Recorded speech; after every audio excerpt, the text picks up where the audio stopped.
warahmatullahi wabarakatuh. Waalaikumsalam warahmatullahi wabarakatuh. Kenalin, kita kenalan lagi ya kak ya. Nama saya Fitan Jalasi Anggraini, mahasiswa bimbingan konseling dari Fakultas Bimbingan dan Konseling BK. Kan kakak tahu kami di sini lagi ngikutin kegiatan Pro ID, Program Inovasi Desa. Nah, jadi kemarin kak, saya dari rumah kakak kan udah melakukan konseling sama ibu kakak. Gimana sih komunikasi antara kakak, antara ibu dan anak, dan orang tua dengan anak. Nah, jadi di sini kami mau lanjutin lagi konseling kami mengenai kakaknya lagi, kebagian kakak lagi. Gimana sih menurut kakak tentang konseling keluarga tuh? Nah, sebelumnya ini kak, untuk kakak. Kasih. Kan tadi kami udah kenalin diri. Nah, kalau kakak namanya siapa kak? Putri. Oh, Putri. Jadi panggilnya aja Putri. Oh, Putri. Oh, Kak Putri atau Putri nih? Serah. Oh, terserah ya. Iya, terserah. Oke. Baiklah, jadi kemarin tuh kan udah dijelasin kan kalau komunikasi yang diterapin di keluarga kakak tuh kan saling terbuka antara ibu dan anak, pokoknya ayah dan anak kayak gitu kan. Terus yang ibu juga jabarin kalau di daerah sini nih anak-anak tuh, anak khususnya untuk perempuan itu jarang keluar rumah, jadi apapun kegiatan tuh dilakukan di rumah. Nah, jadi saya mau minta pendapat kakak, gimana sih kakak tuh perasaan kakak kalau misalnya kan di daerah seberang ini nggak boleh ceweknya nggak kalau saya bilangnya kayak terbatas gitu ya kak ya, nggak boleh keluar, nggak boleh ini, nggak boleh itu, pokoknya yang boleh keluar tuh cowok. Kalau misalnya cewek tuh kalau keluar tuh kayak aneh gitu kan. Makanya kalau saya juga aneh sih kak pas datang ke sini, kok ceweknya dikit, kok nggak ada gitu kan. Jadi karena itu kami menanya kakak tuh sebelumnya kakak nih kuliah atau masih SMA atau mondok juga? Kuliah tapi sambil ngomong. Oh, sambil mondok. Sambil mondok. Sambil mondok ya. Gimana sih kak rasanya mondok gitu nah kak? Itu kalau rasanya mondok ya enak ya, soalnya bisa belajar ilmu agama juga sekalian kita kuliah gitu sama pengetahuan. Juga lingkungannya juga enak, jadi kitanya nggak terlalu di rumah tuh terlalu santai tidur. Kalau di pondok kan kita bisa melakukan jadi ada kegiatan gitu. Bedanya kalau di rumah tuh nggak bisa ngapa-ngapain gitu. Kalau di pondok kayak lebih banyak aktivitas, bisa ngaji, kayak murojaah bareng sama teman pondok. Murojaah tuh kayak mana tuh kak? Ngulang hafalan.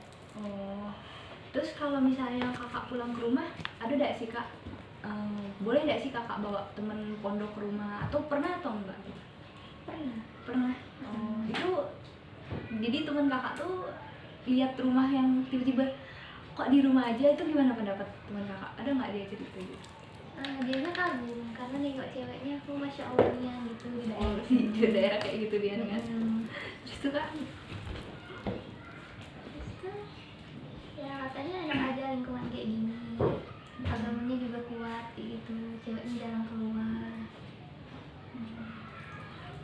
Terus kalau misalnya kakak lebih suka lingkungan kakak yang di sini atau di pondok?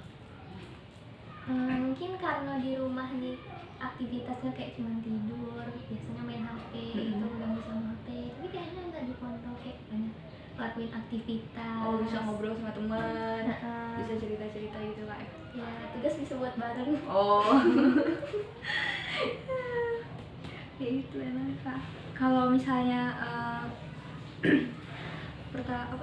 kakak lihat, berarti sejauh ini kak lingkungan pondok kakak sama di seberang nih sama atau beda kan? Kalau di sana, kalau di sini kan otomatis kakak nggak bisa main nggak sih? Kalau di sini apalagi cewek nggak ada yang nongkrong, apalagi yang udah masuk SMA gitu, soalnya nggak ada lihat juga gitu. Nah jadi apa namanya, kakak kayak mana rasanya kalau misalnya beda kayak gitu? Jadi kakak di rumah kakak nih nggak adalah kakak main sama teman-teman kakak gitu atau Enggak. kumpul-kumpul? Enggak, paling kayak kalau main itu ajak temen pondok ke rumah, paling mainnya juga dalam rumah, Dalam kamar. itu udah kayak Oh. dan juga di luar nggak tahu mau main apa. Karena ada tempat main. Iya itu. Oke, terus tuh kami mau nanya nih kak, apa ya? Kemana? Bentar, saya mikir dulu. Menurut kakak nih ya, apa sih yang kakak temuin di luar kota seberang nih sama di sini, bedanya apa?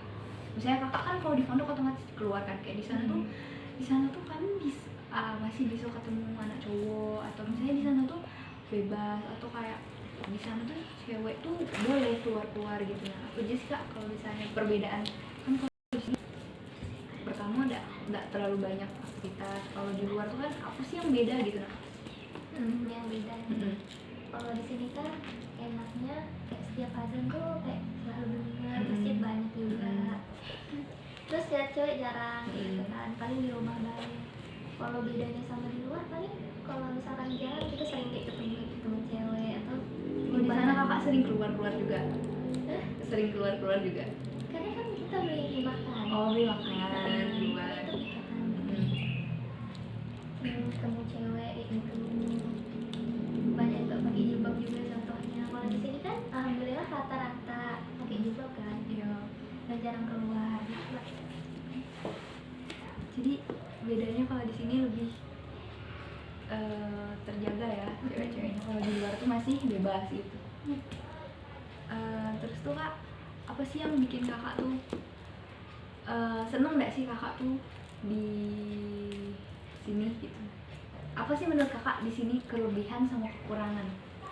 Kalau kelebihannya ya di sininya enak tuh kayak agamanya kuat banget di daerah ini kan, seberang juga banyak kayak pesantren kayak gitu. Kalau di luar ini apa nih Kekurangannya kekurangan di sini. Kalau kekurangannya nggak bisa ngapa-ngapain, ya mungkin kurang banyak aktivitas, terus nggak bisa apa ya, mengeksplor kayak nyari apa sih yang ada di luar nih, di dunia ini kayak gitu, ada sih Kak. Kayak kurang pengalaman lah ya. misalkan ekspor kayak apa Saya lingkungan saya kalau di sekitar iya kakak tuh mondoknya daerah mana ya kak ya? di ini apa Bentalo. Oh Bendalo. Oh berarti masih kawasan kota gitu kak? Berarti di sana ketemu mall dong kak? Oh iya ketemu. Oh jadi kakak sering ke mall gitu dah kak? Enggak juga sering tapi pernah. Kan kalau di sini nggak ada mall ya sih kak? Jadi kakak secara tidak langsung pondok kakak nih di kota gitu. Jadi kakak ngerasain perkotaan lah ya? Iya rasain. Menurut kakak apa sih bedanya di kota sama di sini? Di kota sama di sini. Ini beda dari segi mananya? Misalnya di kota tuh kalau di sana nggak ada jam malam gitu. Kan kalau di sini udah maghrib pasti udah kayak tutup pintu udah ini. Kalau di sana gimana sih kak? Ya nggak ada jam malam contohnya. Biasanya orang sampai jam 10 tuh masih keluar gitu kan. Pada keluar. Nah kalau di sini kan kayak maghrib udah tutup pintu. Cewek udah keluar. Ceweknya jarang keluar. Oke baiklah. Oh iya sama ini kak, kami mau nanya gimana sih komunikasi kakak sama ibu kakak? Kan ibu kakak bilang kayak gini, kalau anak-anak kami tuh lebih dekat ke kami daripada ke ayah gitu kan, katanya tuh terbuka. Jadi maksudnya nih kakak lihat perbedaan antara kakak sama orang tua lain nggak gitu? Misalnya kalau orang tua lain tuh kayak gini ya kak ya, ada kan orang tua yang kayak ih kamu tuh udah malam nggak boleh keluar. Pernah nggak sih lihat kayak gitu, misalnya kayak serba diatur gitu. Nah kalau orang tua kakak kan, kami dari hasil kami kemarin konseling sama ibu kakak tuh kayak ibu kakak tuh ngasih kayak, oh boleh anak saya tuh kayak gini, terus tuh kakak dibolehin mondok di luar, kayak kakak tuh dikasih kepercayaan sama ibu kakak gitu kan. Sedangkan kalau yang dari saya lihat kan, misalnya orang-orang seberang tuh nggak boleh banyak, nggak boleh ini itunya kalau cewek kan. Nah, kalau kakak kan ibu kakak tuh ngebebasin kakak ada sih, nah kakak seneng nggak kayak gitu? Seneng juga kan, alhamdulillah dikasih kepercayaan dan tanggung jawab juga berarti kan. Iya. Terus tuh yang bikin apa sih yang menurut kakak tuh yang bikin kakak tuh suka sama didikan ibu kakak? Suka, soalnya kayak kita bisa dipercaya pertama itu kan, terus pas nanti misalkan nih kita mondok terus ketemu, kayak kita malah bisa ngasih sesuatu yang tanpa ibu kita tahu, kayak misalkan kami udah hafal 30 juz atau 10 juz, kayak tiba-tiba ngasih surprise. Kalau kayak terlalu diatur, malah kayak tidak bisa ngasih kejutan ke ibu atau memberikan sesuatu gitu. Karena kalau kita dikasih kebebasan tuh kita bisa ngapa-ngapain gitu kan, tiba-tiba kayak misalnya kita dikasih apa ya, kepercayaan mau kayak gini, kayak kita tuh dilepasin sama ibu kita gitu kan. Nanti tuh kayak pulang-pulang aku ini loh gitu ya. Terus yang kakak bilang, kalau menurut kakak kan ibu kakak bilang dia merasa kayak kakak tuh terbuka sama ibu kakak kan. Nah itu tuh terbuka kayak mana kak, dalam segi apa gitu kak? Misalnya apa kakak suka bercerita sama ibu kakak, atau keterbukaannya tuh kayak gimana sih kak? Ya cerita, kayak misalkan lagi kayak cerita nih, misalkan lagi di pondok tuh kayak gini kayak gini loh mah gitu. Soalnya kan ada juga yang misalnya kayak orang tua yang kamu tuh harus mondok, nggak boleh ini, biar kamu mau pinter kan dunia akhirat, kayak dunia tuh nggak usah dikejar, yang dikejar tuh akhirat. Kalau kakak tuh lebih suka sama ibu kakak tuh seneng nggak sih, apa sih yang bikin kakak tuh seneng dan nggak seneng sama cara pendidikan ibu kakak? Seneng aja. Jadi kakak menikmati lah ya kak ya, terbuka gitu. Kalau misalnya contoh kakak komunikasi kakak terbuka ke ibu kakak tuh kayak mana? Misalkan kita nih lagi kayak punya masalah gitu, kita cerita itu minta ini juga kayak jalan bu baiknya tuh kayak mana kalau udah kayak gini gitu. Kalau berarti kakak deket sama ibu kakak ya? Kalau misalnya sama ayah kakak gimana? Deket, cuman mungkin lebih deket ke ibu ya hikmahnya, soalnya lebih kayak sering curhat ke ibu, kayak cerita tentang hidup ke ibu daripada ke bapak. Oke, baiklah. Kalau kakak ada gak sih apa ya? Kakak ada gak sih pesan untuk, misalnya kakak punya pesan-pesan untuk orang tua atau untuk anak lah, kayak mana sih kitanya sebagai anak ke orang tua gitu, iya gak?